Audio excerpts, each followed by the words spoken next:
then in March, type 3 Sabin vaccine will be available Sunday afternoon at the elementary and high school locations.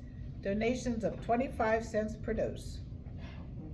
So, and this was, I guess this is was his type 3, because wasn't it the first type we had on the sugar cube in school that you waited in line and they gave you the sugar I cube? think 63 was the sugar cube. Yeah. Yeah. Because the shots were 54, 55, and 56 when we moved it. Oh, okay, so this was the, That's probably right. I remember getting the sugar cubes. I was born in '60, so. oh, so this was Been like, around for those early ones. they got wiser and give you the cube instead I of. remember the sugar Yeah. cubes. Hey, give me a sugar cube. Yeah. I got the shot. Okay. Oh, there was Those Eastern Shore people, you know. Oh, 64. I was born. a sports carnival at the high school by the GAA, the Girls Athletic Association, every year used to have a carnival. It would begin with athletic exhibitions in the auditorium. Excuse me, there was volleyball, basketball, the girls varsity versus the senior boys, but the boys had to be handicapped. Do you remember, did they play with one hand behind them, or? I don't, I think it would have to be that. I don't remember, I remember the game, but I don't Let me remember what handicap. handicap was. And they crowned the king and queen of sports, but it didn't say, well, this is just that it was coming up. At 8:15, you go to the cafeteria for a record hop, but you had to be careful how you danced, right? Chester. There would be, you put twist, that was suggested. There were booths, a fun house, refreshments for sale, and the admission was 50 cents. There were some names some of us know. There was Patty Stegman, Paula Malmix, Loretta Harrison, Carol Arrington, Pete's wife, Margaret Elgin, Sandy Linton, Helen Guy, Jane Sirk, Peggy Warfield, me, Anne Marie, Ellen Roberts, Mary Sirk, Linda Farber, Kathy Clutter. Mrs. Janice Leatherwood was a sponsor, is putting forth her utmost effort to help in every way. You just love the writing of these two things. There were, in two different editions, there was Reminiscence by 88-year-old, not the other guy, but this one, 88-year-old Walter Smith, a Spanish-American war veteran. Now, I didn't read them, but it was, probably would have been interesting. Oh, here it is. The earlier display by the Mannery 4-H girls took first prize in the entire Carroll County, in the entries in Carroll County, winning over 46 other clubs. Traffic laws must be observed by bike riders. Parents should acquaint children with bicycle regulations and emphasize observance of them. Some things just don't change. Swimming club is still conducting membership drive. They hope to corral all stragglers by April 1st. Funds needed before construction which will take 2 to 3 months. And they say water would be purchased from the town. I guess they didn't know how else were you gonna get it? All that in. Well, that's it, well, were those big trucks then, I don't know. A group of citizens from the Mannery District again sought specific information regarding the transfer of the Mannery High School in the next 2 years.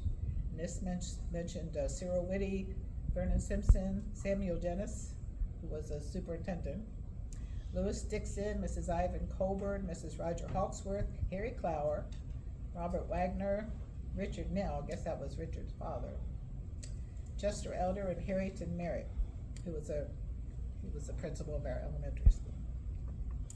Mannery High School Band, under direction of Frank Miller, will present the 6th annual spring concert. Also, the Mount Airy Orchestra. Band had 52 members, one of the best balanced bands in the county. The highlight of the program, no doubt, will be an original Dixieland concerto with 6 pieces in this band. Mike Kelly was the trumpet, Charlie Condon was the clarinet, Donald Duncan was the tenor sax, Bob Haight was the trombone, Ronnie Runkles was the string bass, and Ronnie Hawksworth was percussion. Then there was a string quartet, and I just picked the 2 people that we knew, Susan Baller and Ronnie Runkles. The admission was 50 cents and 35 cents for children, 50 cents for adults. And then I found a letter,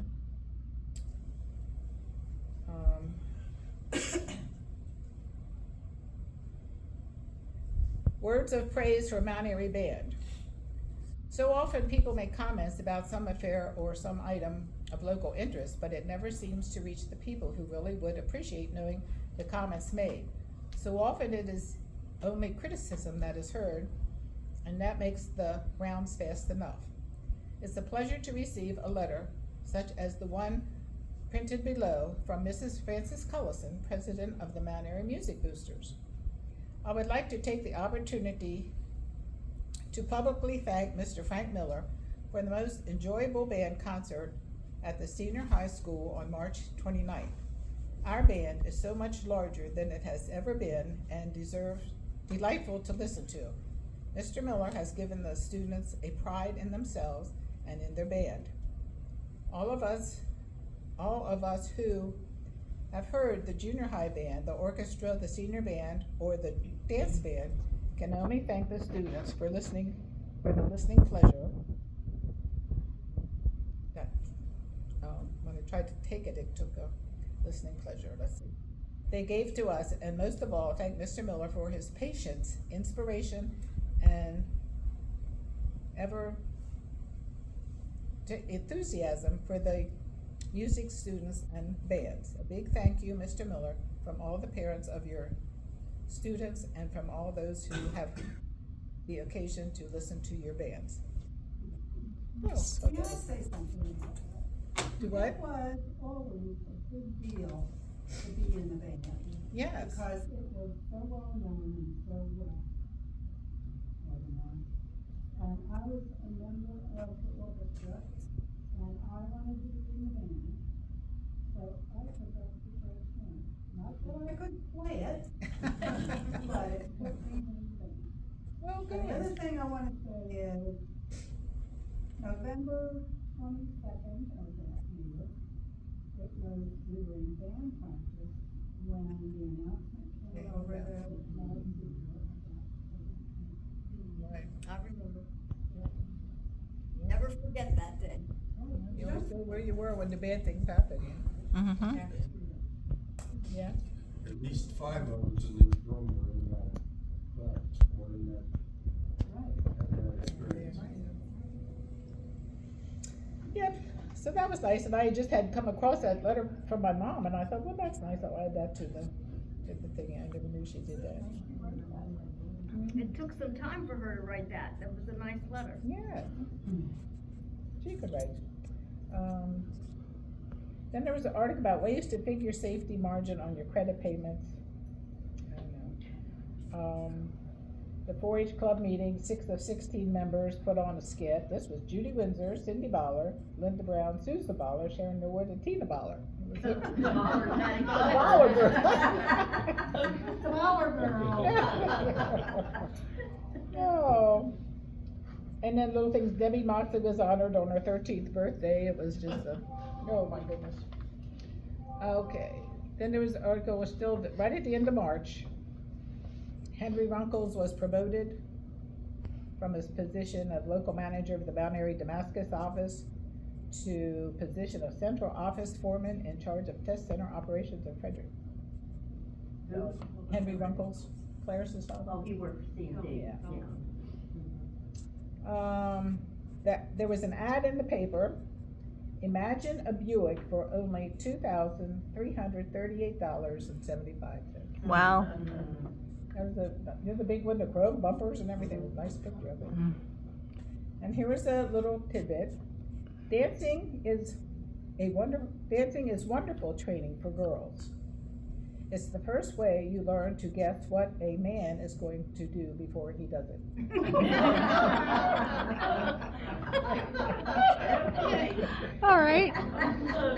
1963. And who was the editor of the newspaper, Pierce Ballas? Not them. No. I think this was Mrs. Whitty by the time this one. Yeah. Oh, I don't think A man would have put that in. This was interesting. The Easter Seal Drive was conducted door to door, and it began at 6:30 at night. And they asked everybody to leave their outside light, their porch lights on during those hours Heart Association used to do that too, at night. I think. Zeke Watkins retired after 20 years of service in the Army. So I guess he went to the bowling alley. And here's the Poor Ridge Swim Club again. This is the end of March. Launches a new membership drive. The group failed to round up necessary members by April 1st to permit pool construction in time for the full 63 swim season.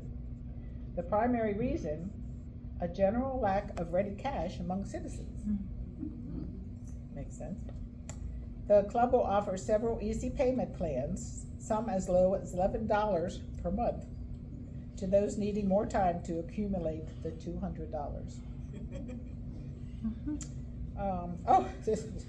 Those attending the Lawrence Welk Show at the Civic Center, Mr. and Mrs. Sterrett Holmes, Mr. and Mrs. Harry Hahn, Mr. and Mrs. Paul Ryan, Mrs. and Mrs. Roby Harvey, Mr. and Mrs. Allen Browning. Now, I don't know who the Allen Brownings were. Is it Allen Browning and Mrs. Ruth Schmidt? To Ridgely. Yeah. Her second husband was Ridgely. Oh, and Mrs. Ruth Schmidt. 13,000 was the largest ever at the Civic Center. Where would the Civic Center have been? That's Baltimore, yeah, it's some other, they renamed it again now, but it's right up from the stadium. It's always the Civic Center. Still there. Yeah. Oh, okay. It just read. It I just think it's reopened. renamed, isn't it? It's some, yeah, it's Renamed. some big sponsor name, I don't know. Okay, last page, so here we go, Yeah. good. You're right. Flames completely destroyed this two-story building in center of the Mount Airy Business District. 10 companies battle a 1:30 a.m. blaze, fire reminiscent of the conflagration which struck town in January 1903. A plentiful water supply available and modern firefighting facilities saved the center of town. Know which building it was? Yeah, it was the one right next to the Boone building that burned in '83. Yeah. Building was Where a Lorenzo's is now. Mount Airy furniture and appliance store operated by Al Ross and Keller Day. Yeah. Yeah. exactly. Furniture, appliances, flooring, materials, paint, office equipment, now ladies, Would that garden have been what tools. Would that have been what was the Dorsey hardware? Yeah, it was Yes. the BF Dorsey Okay, store, yeah, okay. building, yes. Gotcha. Furniture, appliances, flooring, materials, paint, office equipment, garden tools, hardware, furnishings lost was as high as $100,000. Units came from Damascus, Lisbon, Newmarket, Cabin John, And Silver Spring. Wow. Union Bridge, New Windsor, Westminster, Sykesville, and an aerial ladder truck from Silver Spring. That was the closest one back then. That Oh, would have come wow. from, Washington Beltway, 495 and Georgia Avenue. That's where that station was located. Cabin John or Silver Spring? Silver Springs. Oh, well, why did Cabin John come? Cabin John just sent an engine. They didn't have. Oh, a okay, they truck. do have that. Oh. Yeah, the old former BS Dorsey building. Funny, kind of a sidelight to that story is that ladder truck. These guys came down and had apparently had a fire company banquet or something that night, came up there maybe a little less than sober. A couple of ground ladders got crushed when the overhang in the front came down and crushed 2 or 3 of their ground ladders. Oh, my gosh. Oh. But nobody was killed. Oh, no, nobody was hurt, thank goodness. No, it was 1:30 in the morning. Happy Albright always told the story of that particular fire, that he was so afraid his building was gonna catch fire that night. Now, Happy stayed in his store until 2 or 3 in the morning, every morning. So he was still at the store when this fire started, and he explained to me that he carried water up through his store and kept his roof wet and tried to get the attention of somebody on the ground to get a hose line up to help him. Oh, And my finally, after some period of time, I don't remember how much, they finally got a hose line up to protect Happy's roof, because it was nothing more than tar paper and tar. That was Well, it. my father's store was in between there. My father That's spent the night exactly up there right. too. That's Yes, exactly right. Mhm. Yep. I think they saved those buildings. Yeah, but- Happy and Mr. Roger Topper, they saved that building, otherwise the roof would have Oh, gone my on that for God. sure. Wow. Oh, that could have been another big fire, so. I know when they would have fires downtown, my father would come and open up his store and give out free drinks and make sandwiches That's for the true. firemen. Then you'd be amazed, even, I'm sorry to get off on the side. No, here. that's pretty, this is interactive, this is good. The fires that we've had in this town, and I can name a dozen of them, I'm sure, whenever we have a big fire in this town, everybody brings something. I mean, when we had the fire at 1010 South Main Street here, the dealership, we had a guy bring his snowball truck up and opened up his snowball truck there. Had another guy with a pizza vehicle show up. So, you know, and I remember a house fire right there at Buffalo Road, Main Street, which hasn't been that many years ago. Same thing. I mean, we had more food than we could possibly eat and drink. It just, everybody does that, and you don't know how welcome that is. I Yeah. mean, you come drag it out of there, and it's kind of nice to have something to eat and drink real quick before you have to go back and do it again, you know? That's a small town community. See, we had a fire over on Old Annapolis Road. It was a barn fire, of course, years ago. And so it was during the night, and so they called Drissy Hood to get refreshments for the guys. Oh my, So she called me and Irene Welch, and I think it was about 5 of us. And we called Lindsey Browning. He went down and opened the store, and we made sandwiches. I don't remember what all we had. We took over to the guys, and the funny part was she was I forget her name. It's the owner of the. She was going to fix chickens the next day for the freezer. And the ladies that went over, we stayed and helped her oh. fix the chicken. That's the truth. Yeah. Yeah. You mean cut their heads and pull their feathers and pluck them and everything? I don't remember what we did, but I know we did. Oh my word. It's been a while. And remember, these people heard about these fires before they had cell phones. Oh, yeah. Right, Oh, yeah. yep. Because we had a wonderful group of ladies who operated the telephone exchange, right?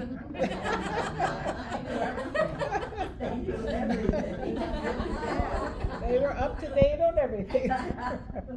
Oh my gosh, oh, that was great. Oh, okay, but then it said about 4:15, there was a fire discovered in the prop room behind the auditorium at the elementary school. This is the same day. Oh, no kidding. I Yeah. remember that fire too. I can remember the burn spot on the old stage. But I don't Damage remember limited to anything about $100, the stage curtain and one A prop. little bit on the floor, yeah. Oh my gosh. Okay, they were gonna have an Easter egg hunt. This is Alliance, always sponsored the Easter egg hunt at the carnival grounds, 12 and under. And, this was interesting. The Junior Red Cross project, under the direction of Mrs. Pearl Bellison, was to make lovely Easter favors for the Springfield patients. And then the junior high student council filled them with jelly beans. Okay. Well, one of the unfortunate things that happened in Mount Airy was that we lost our high school. Yeah, Yes. and you know where that was supposed to go if it ever materialized, down at Watkins Park. That property was bought for the high school. Was it? Why didn't Nels donate that, or? Oh, they may have, I don't know, I just remember Lou Dixon was he wanted that down there, but county wouldn't. No, they negotiated with Neil to buy the property. He wouldn't sell it. Oh, What he did do was say, look, you want X number of acres? I want twice that much somewhere else in the county and you can have it. not called bartering, I guess. That's what he did. Can't do those kind of things anymore. but No. That's what they did back then. And Jimmy, wasn't that piece of property over on Root Road that he bargained for? It's over there somewhere, I'm Yeah, not sure. I think that's where it was. Well, that's where Bill do, that's where he lives. And that's what I'm thinking, yeah. Yeah. Oh, okay, so they had little quizzes. This is so. They're home now. What is the minimum age for a member of the House of Representatives? 25. What island is inhabited by descendants of the mutineers aboard the HMS Bounty? Pitcairn Island. Pitcairn. What are we in, trivia? Yes. I'm not good at trivia. I thought I would have enough, so I picked this Jeopardy out. Well, in every newspaper there was a who knows with 10 questions, Okay. or 9 questions, so this was one of the ones I thought we should know. Who said, all the world's a stage? Shakespeare. Shakespeare. Shakespeare. What U.S. river system ranks next to the Mississippi in the flow of water? Missouri? Colorado. Columbia. Okay. That's your trivia, see, for Yeah, there you tonight. Who wrote In the Spring a Young Man's Fancy? Robert Frost? Albert Tennyson and Locksley Hall. Some of you. Oops.